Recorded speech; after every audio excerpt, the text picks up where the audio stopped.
All right.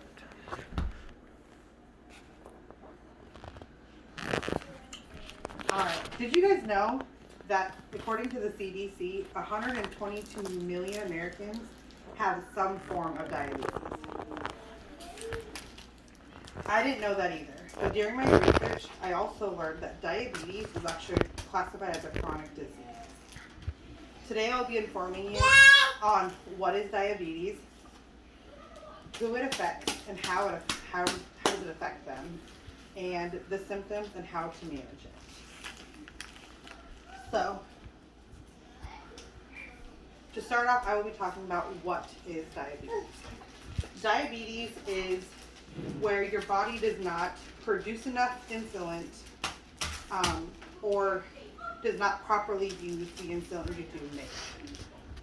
So it breaks down into three main types according to the Mayo Clinic. And type 1 is basically your body does not make insulin at all or very, very little.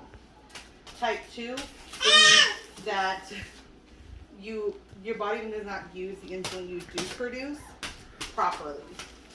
Then there's gestational diabetes, which happens during pregnancy. And then there's also a fourth one that is technically treatable, which is called prediabetes, which that is where your blood sugar is higher than normal, but it's not to the point that to be classified as type 2 diabetes. And that's according to the CDC.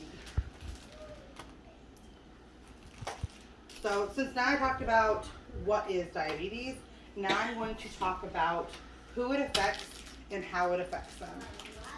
So for type 1 diabetes, it affects, or it's mainly diagnosed in children, teens, and young adults, but overall it can be diagnosed at any age.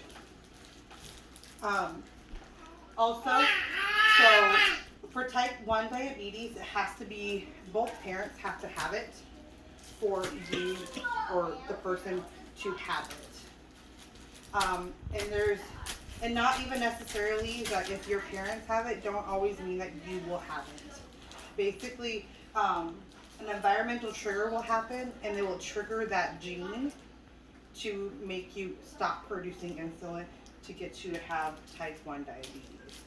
And just to touch some environmental triggers can be like a virus that happens that you get, or like according to the CDC, it said that sometimes cold environments can trigger you to get type 1 diabetes.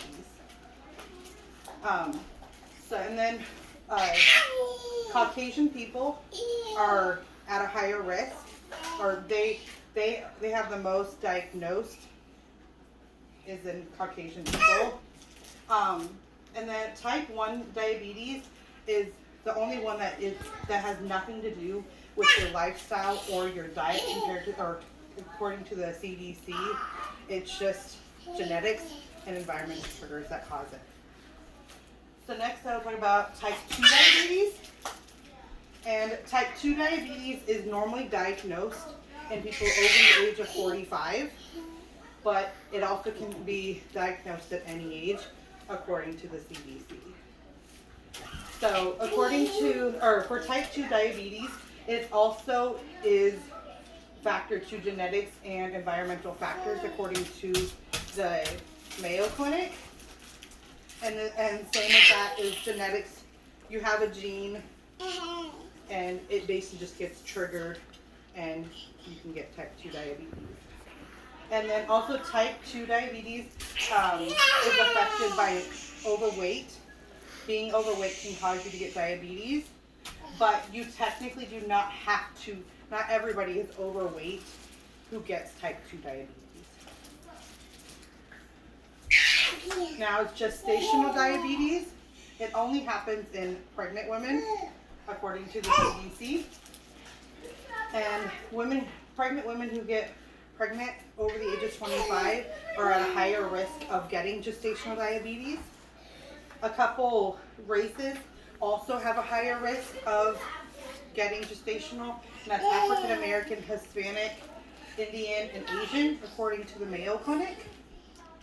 Um, so when you get gestational diabetes, the mother is at a higher risk of getting type 2 diabetes after pregnancy, and that's according to the Mayo Clinic. And then when it comes to the baby's health, the baby can be larger or even come early if the mother has gestational diabetes.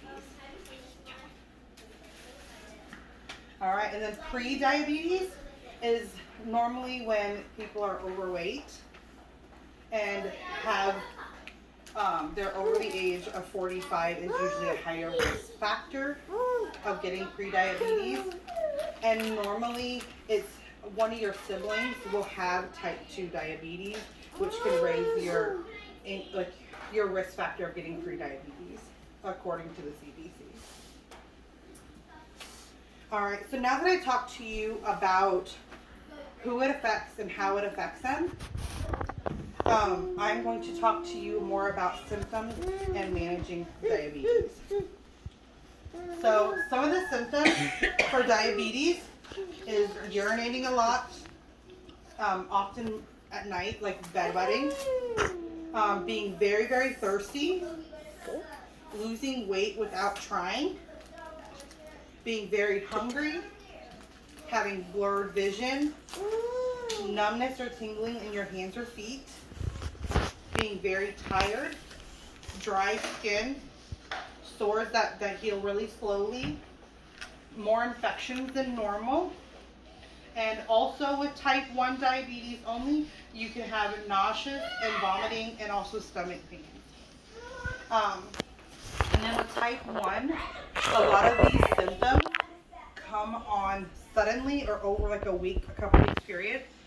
And with type 2, they gradually happen over weeks, months, even years sometimes. They just gradually come on.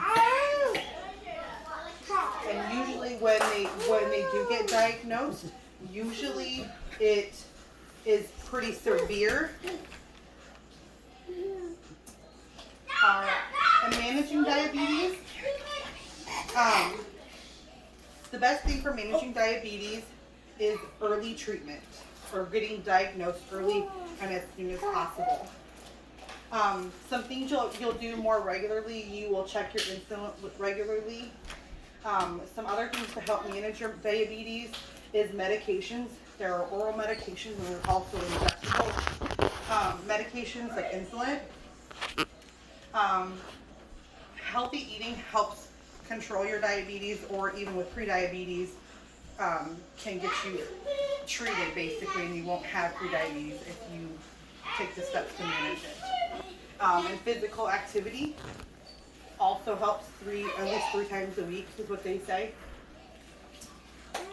Okay. Making small changes to your eating habits is one way to reduce your risk of getting diabetes. Throughout my research, I realized how important it is to make the easy small changes to help mitigate my own risk, because my grandfather had diabetes. So I knew my grandfather had diabetes. With my research, I now see how serious this really is and how easy it is to make the smaller changes to lower my own risk. So today I talked to you guys about what is diabetes, how it affects people and who it affects, the symptoms and the managing of diabetes. I hope you learned more. Thank you.